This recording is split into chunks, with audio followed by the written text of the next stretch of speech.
on sexual purity, and I would implore every woman, if given the chance, to live that way.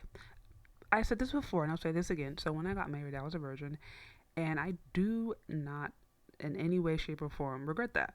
I don't regret that at all. I recommend that. I think that is the easiest and best way to go for multiple reasons. No, that's not to say that things are just totally, completely easy.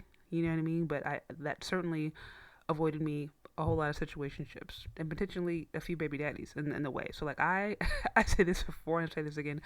I totally and completely recommend that women guard themselves sexually. And I know this is against popular opinion, and I'm okay with that because, as I've mentioned before, I don't necessarily want the popular result because what I see as a popular result right now is not good. It is not good. It isn't seeming to be healthy.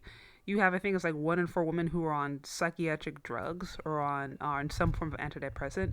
To me, that is not a good result. So, like I said, for that reason, I'm okay being in the unpopular opinion. But I think sexual purity is good, and I think it is. I think it's something that should be celebrated.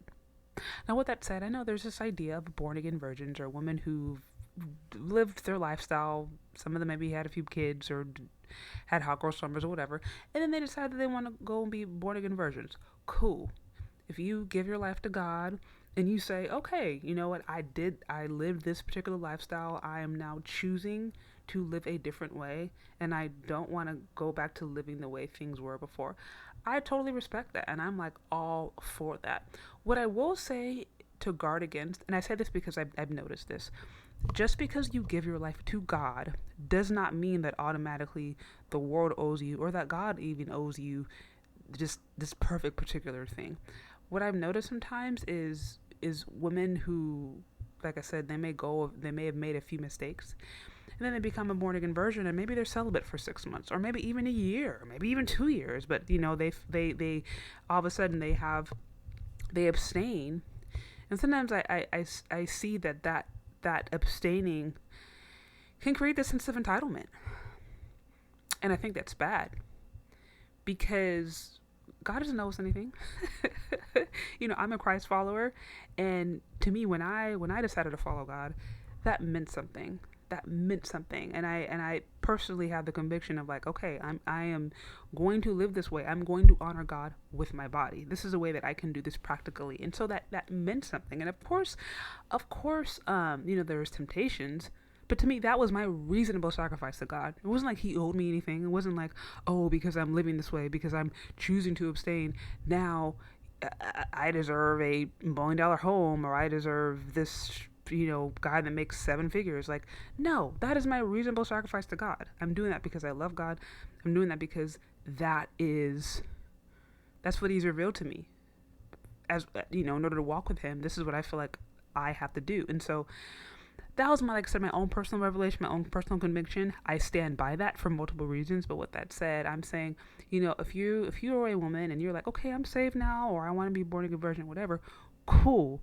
But don't make that, you know, seem as if now you're entitled to things, because you're not. If you do that, it's because you love God. If you do that, it's because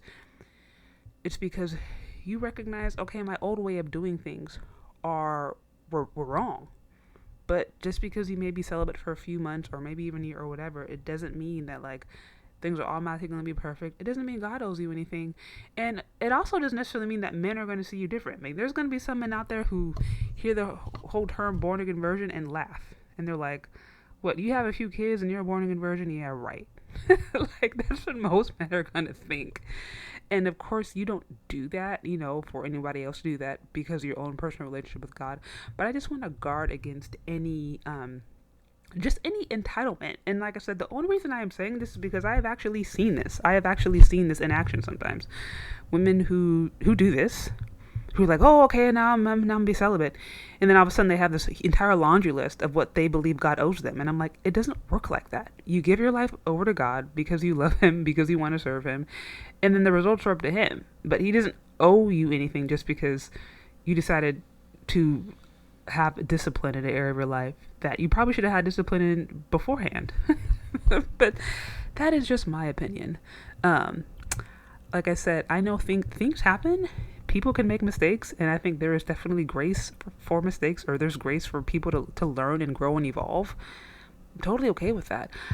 My personal opinion, I just wish that, the born again version thing was more of the exception and not the rule. I personally wish that women were encouraged to keep themselves sexually, and encouraged to know that they can treat their bodies with respect and that be a good thing, and that still get them ahead, because this whole thought culture is completely damaging. I don't care what anyone says. I don't see it as liberating. I see it as destructive. And even if a person feels like it's liberating to their body, it's certainly destructive to their soul. It is certainly destructive to their psyche. So I am completely against it. I do not stand for it. I do not like it. And I'm in total disagreement. Like I said, I don't like thought culture. I don't like that women are pushed to be sexually explicit, especially black women. I think it's more destructive than us than ever, because we so often are the ones that are the prototype. We are the ones that are next to, if you think of sexual liberation, you'll see a Cardi B, you will see a Megan Thee Stallion. Like, we're the ones that are used to promote that idea, and I hate it. I don't stand by it. I think it is horrible. It's destructive, and I stand against it. So that's what I would say. If you are a woman, you are born again virgin. I support that. Just don't think that necessarily means that you're entitled to anything. Like I said, still have healthy and good and balanced expectations.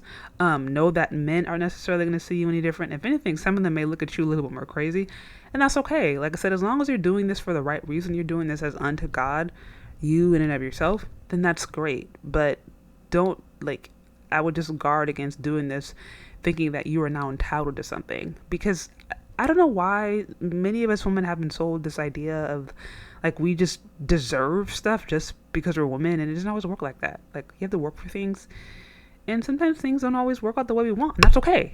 That's okay. But we don't just deserve good things just to deserve them. You know what I mean? You have to kind of work for things. And if you don't work for them, you don't always get it. We don't always hear that as women. Men hear that all the time. Women don't. So, but yeah, those are my thoughts. Let me know what you think. Do you agree? Do you disagree? I'd love to hear from you. Let me know what you think. Leave your questions, comments, concerns in the comment section below. Thank you so much for listening if you've gotten this far, and we'll talk later. Bye.